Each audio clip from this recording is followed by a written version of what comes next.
Oke, selamat pagi A-Team Family di seluruh dunia dimanapun Anda berada. Welcome back ke podcast Be Your Own Boss yang diselenggarakan oleh A-Team Community. Hari ini kita akan kedatangan tamu yang sangat luar biasa ya. Um, Dia adalah A-Team Family yang sangat luar biasa. Saat ini sedang berada di Jepang. Jadi dia bekerja sebagai karyawan yang di Jepang, tetapi hari ini juga menjalankan project entrepreneurship bersama Ethereum Community ya. Jadi tamu yang sangat spesial ini tentu saja akan memberikan kita inspirasi yang luar biasa, ilmu yang luar biasa. Jadi yuk kita dengerin baik-baik ya. Yuk kita sambut teman kita Ethereum Family dari Jepang yaitu Muhammad Ihsan Pratama. Welcome Ihsan. Ya Kak, salam Kak. Ya, Ihsan mungkin boleh kenalin diri. Mungkin lebih seru kalau pakai bahasa Jepang ya, pakai bahasa Jepang biar berasa aura samurainya, Isan. Orang samurai. で Ya. は、皆さん、こんにちは。まず自己紹介します。じゃあ、私から、まず私の名前は、モハマド・イサン・プラタマです。イさんと呼んでください。今は、日本で仕事を働いてます。もう2年間ぐらいだと思います。介護の仕事をしています。はい、以上です。よろしくお願いします。Dikit Luar aja sih, biasa. Kak. Itu bahasa Indonesianya apa? Bahasa Indonesianya, jadi ulangi lagi, perkenalkan nama saya Muhammad Ihsan Pratama, jadi sering dipanggil Ihsan. Sekarang lagi bekerja di Jepang, Alhamdulillah udah masuk tahun kedua. Oke. Kerjanya di bidang kaigo atau bisa dibilang perawat lansia gitu, Kak. Oke, oke. Jadi kerja kamu perawat lansia ya. Kamu di Ya. kota apa, Isan? Lebih tepatnya sekarang di Prefektur Kansai, kota Osaka, Kak. Osaka. Ya, Oke, oke. Udah berapa lama tadi? 2 tahun ya? ya kurang lebih mau udah jalan 2 tahun sih, Kak. Kamu kenapa kepikiran kerja di Jepang, Isan? Kan harusnya nggak harus gitu ya. Bisa aja kerja di Indonesia. Kenapa kamu milih kerja ke Jepang? Awal mulanya jadi gini, pas sekolah dari SMP Kak. Jadi SMP mikirnya mau sekolah, mau langsung kerja atau kuliah dulu gitu kan. Jadi Ya. karena mikir orang tua juga harus kerja dan anak pertama juga. Jadi Isan masuk SMK gitu kan. Tapi setelah SMK, setelah SMK tersebut lulus SMK, malah kok makanya kurang deh SMK doang gitu. Walaupun udah ada pengalaman kayak magang atau PKL gitu ya Kak di program SMK-nya, tapi ada yang kurang gitu pengalamannya di bidang pekerjaan. Untungnya waktu itu ada presentasi tentang program kerja ke Jepang gitu ke sekolah. Jadi tertarik untuk ke Jepang dengan ibaratnya gaji di Jepang itu kata orang ya bisa dibilang cukup lah. Malah kalau dari Indonesia alhamdulillah lebih gitu Kak dari Ya. Indonesia UMR-nya. Makanya mutusin ke Jepang. Jadi daripada kerja di Indonesia, mending kerja di Jepang karena penghasilannya lebih besar gitu ya. Iya Kak. Tambah ilmu juga ya. Benar. Nah, kemudian setelah kamu sekarang berada di Jepang, kamu kerja di situ udah hampir 2 tahun. Gimana suka dukanya, Ihsan? Kamu kan pasti waktu pas di Indonesia kan punya bayangan kan, oh di Jepang nih kayaknya enak-enaknya begini gitu kan. Nah, Iya. setelah kamu ngalamin sendiri di Jepang, gimana kira-kira suka dukanya? Kalau dibilang sukanya sih, kalau sukanya itu ibaratnya kan pertama dari segi gaji. Kita udah bisa Ya, ngebeli barang dan ibaratnya untuk kehidupan kita dan bisa nge-save uang juga, nge-save money juga, nge-save income ya, untuk dari diri pribadi. Dan udah bisa ngasih orang tua juga. Mungkin kalau di Indonesia Isan kerja mungkin bakalan susah sih untuk ya untuk nabung dan juga untuk ngasih orang tua pasti aduh mikir-mikir cukup nggak ya bulanan gitu. Alhamdulillah Jepang itu kalau sukanya dan juga ya di Jepang ini untuk pekerja asing orang Jepang itu nggak pandang-pandang bulu gitu. Ini orang Jepang, ini orang asing. Juga mereka nggak ngebedain orang asing dengan orang Jepang dapat bantuan juga ada gitu. Orang kalau ada terjadi masalah di Jepang, ada kenaikan bahan, Orang asing juga dapat, nggak orang Jepang doang. Kalau untuk dukanya itu, yang pertama sih, yang paling berasa pertama itu jauh dari keluarga. Itu Pak pasti Ya, jauh dari keluarga. kangen juga ya. Ya, kangen juga sama keluarga. Keluarga ada di mana, Isan? Keluargamu ada di mana? Kalau keluarga di Sumatera Barat, Kak, lebih tepatnya di Payakumbuh, Padang gitu. Oh, Payakumbu. Oke, oke. Hmm. Oke, terus terus. Dan untuk kedua, dan lagi ya untuk pertama datang ke sini mungkin untuk menyesuaikan gitu loh. Cara kerja orang Indonesia sama orang Jepang itu emang beda banget. Yang dirasain pas nyampe Hmm. di sini, pas kerja itu kan harus ngikutin gimana ke kebudayaan Jepangnya itu. Jadi di situ menyesuaikan itu sangat sulit sih awalnya. Tapi ya setelah menjalanin step by step, jadi udah mulai kalau bahasa Jepangnya nareta gitu udah mulai biasa sama pekerjaan gitu Kak. Oke, emang apa bedanya? Tadi kamu bilang beda, apa bedanya kerja Jepang dan di Indonesia? Bedanya yang paling penting itu bedanya kalau di Indonesia ya dia itu lebih ke orang rata-rata nunggu dulu gitu Kak kalau untuk kerja. Kalau di sini ibaratnya kita harus inisiatif sendiri, harus nggak ibaratnya dia harus mikir. Dia juga ngajar kalian kerja itu jangan ditunggu, jangan nunggu terus dan lagi kita ada kebudayaan gitu. Masalah waktu di Jepang, masalah waktu itu sangat sangat sangat paling ditekunin sama orang Jepang, masalah waktu. Orang Indonesia ya kalau kalau di rata-rata di sini misalnya masalah berangkat kerja nih orang Indonesia jam 8, ya jam 8 dia berangkat. Jam 8 tank nyampe jam 8. Orang Jepang jam 8 kerja, jam setengah 8 jam 7 malah udah datang ke tempat kerja Hmm. walaupun dia nggak ngapain dulu. Tapi dia udah datang. Gitu sih kalau Jepang emang katanya di waktu. Gitu Kak. Hmm. Jadi lebih disiplin. Ya lebih disiplinnya Kerjanya Jepang lebih niat lah gitu ya. ya lebih berasa kerjanya. Ya, ya. Pengabdiannya untuk pekerjaannya lebih serius. Ya lebih serius gitu Kak. Terus kesulitan nggak adaptasi? Adaptasi mungkin awalnya juga ya kadang ya nggak semuanya orang itu di sini dapat perusahaan yang mereka inginkan gitu dan mereka Hmm. ibaratnya ada perusahaan-perusahaan yang dia mempekerjakan orang itu dengan padahal ada aturan di Jepang kerja itu harus segini dan jamnya harus segini lemburnya harus segini malah ada perusahaan yang melebihi itu dia tutup mulut tapi karena Hmm. kita susah ngomong bahasa nggak bisa ngomong bahasa Jepang jadi cuman ya kerjain lakuin ya udah mau nggak mau kadang ada yang kalau kerja bagian di luar ada yang kena pukul gitu juga ada Hmm. Oke. tuh Kalau tempat kamu sendiri gimana? kalau di tempat Isan karena di bidangnya keperawatan lansia gitu kan perawatan lansia sekarang emang sangat dibutuhin di Jepang khususnya soalnya Ya. tenaga produktif Jepang sangat ibaratnya Bagi sangat banyak orang tua di situ ya.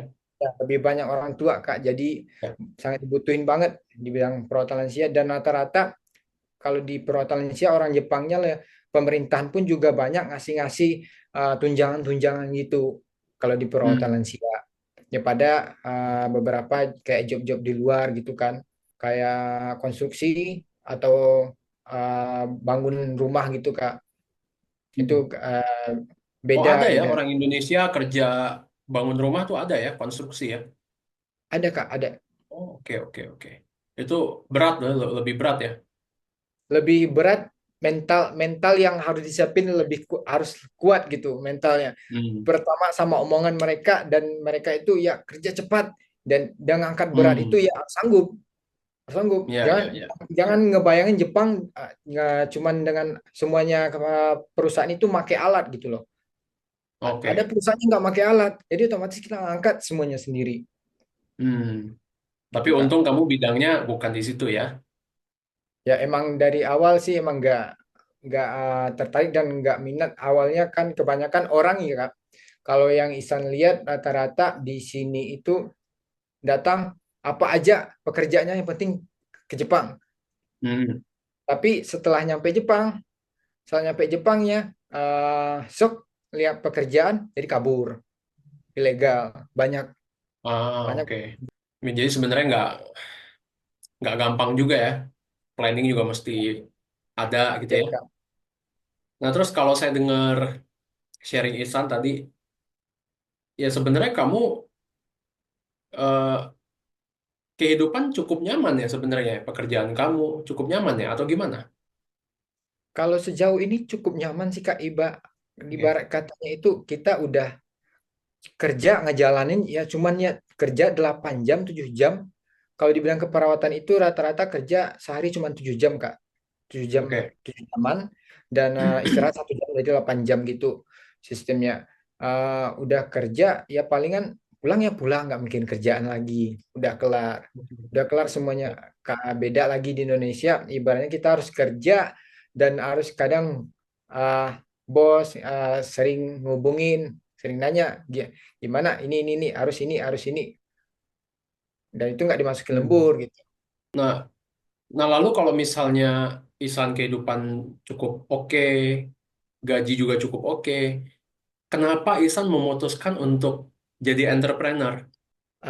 Karena gini Kak, berasa walaupun kita udah ada gaji yang cukup, udah ada pekerjaan yang ibaratnya nggak terlalu musingin otak gitu loh. Udah yang jalin aja kerjanya gaji Ya, dapat. Tapi setelah dijalanin juga kerja, kan mikir lagi ngelihat orang-orang Jepang sampai sampai ya umur 60 70-an masih kerja kayak gini, ada yang masih kerja di konstruksi gitu Kak.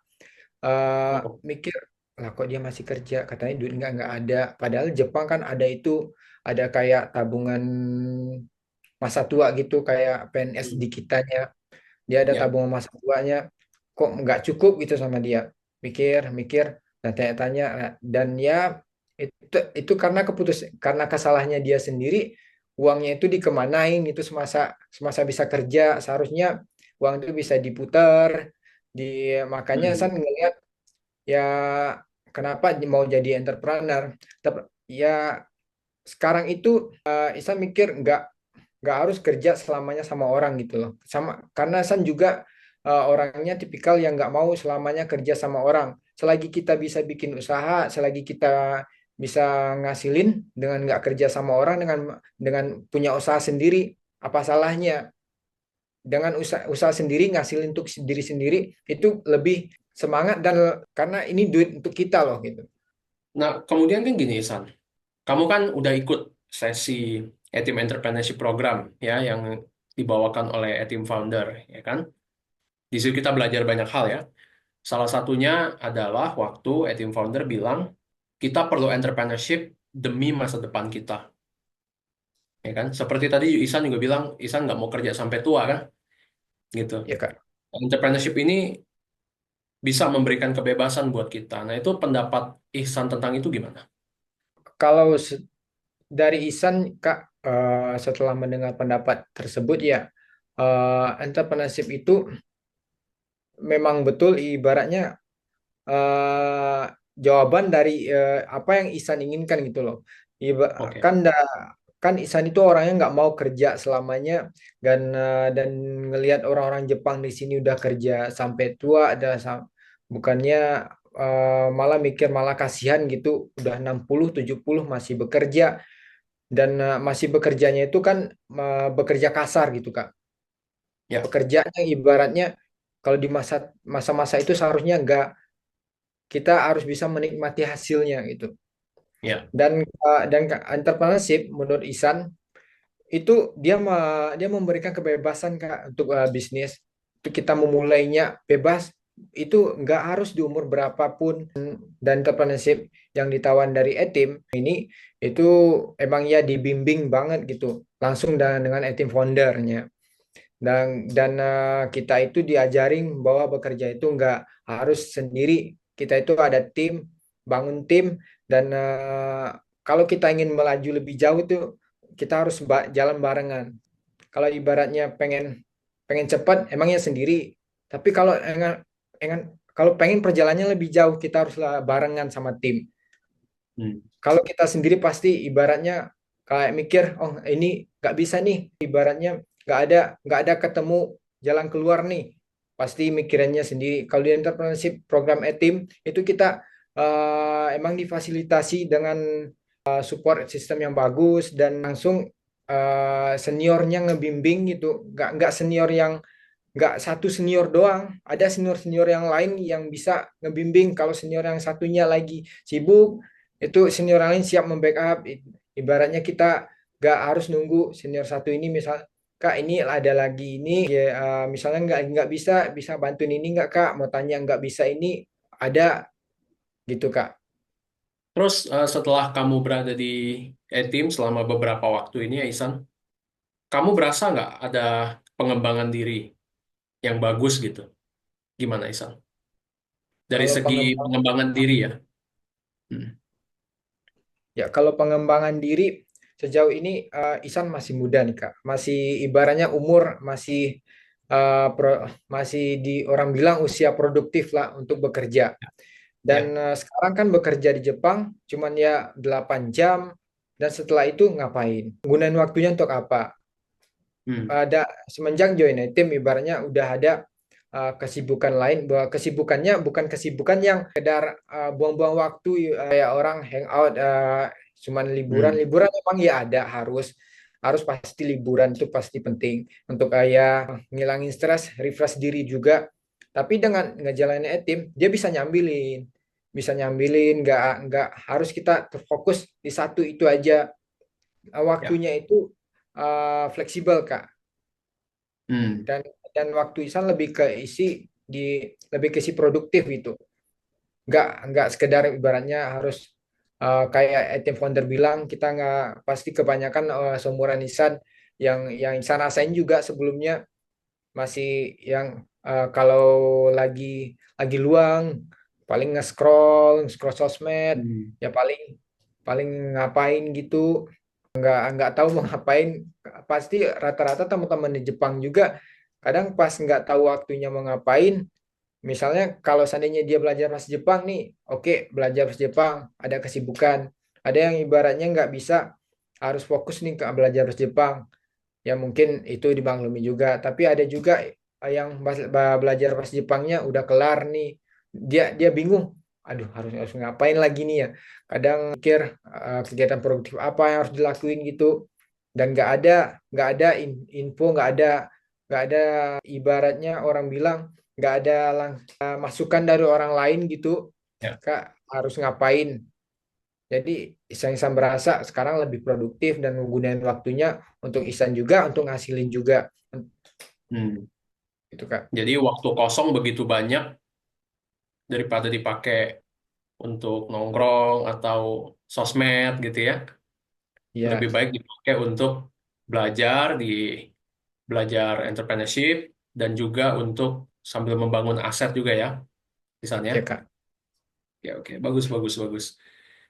Nah, Isan, berarti menurut Isan bagus dong e-team ini untuk teman-teman yang sambil bekerja gitu, untuk dijadikan project juga untuk hidup mereka. Menurut Isan gimana? Bagus nggak? Kalau menurut Ihsan bagus aja kok Kak. Di ibaratnya ngapain loh kita ngebuat waktu waktu itu kan sangat berharga gitu. Ada kata-kata waktu adalah uang. Jadi pergunakanlah waktumu dengan baik dan ibaratnya pergunakan untuk investasi ke dirimu, kayak belajar program entrepreneurship, belajar kayak ada kok platform-platform belajar yang lain, dan dan kalau nggak bisa sendiri ya bisa kayak di tim kan kita disupport, dia emang dibimbing gitu. Jadi bagus ya untuk teman-teman bisa gabung di sini belajar, berbisnis juga. Ya. Oke. Mungkin Ihsan, karena waktu kita terbatas, Ihsan ada nggak mungkin kalimat penutup ya, pesan-pesan buat teman-teman yang sekarang mungkin lagi nonton podcast ini, Ihsan? Kalau pesan dari Ihsan ini aja sih Kak. Ihsan kan udah ngejalanin juga bisnis ini dan juga sambil belajar juga mulai gitu kan. Banyak dari teman-teman bilang masa iya bisa, masa iya bisa, masa iya bisa. Ya jangan mikir nggak bisanya, mikir dulu mau atau enggaknya dulu. Kalau udah mau ya jalanin aja dulu, pasti Hmm. bisa gitu Kak. Oke, luar biasa. Oke, thank you Ihsan atas waktunya. Senang banget bisa ngobrol bareng sama Ihsan. Mudah-mudahan nanti akan ada sesi berikutnya lagi di mana kita bisa ngobrol lagi San ya. Ya Kak. Itu banget. Heeh. Dan ya buat teman-teman, mudah-mudahan sesi ini bisa jadi inspirasi buat kalian semua untuk belajar, untuk mengembangkan diri, dan ini jadi awal buat kalian untuk lebih berkembang lagi dan em, mendapatkan hidup yang lebih baik setelah ini ya. Thank you so much Isan atas waktunya. Ya Kak. Makasih banyak Kak. Ya.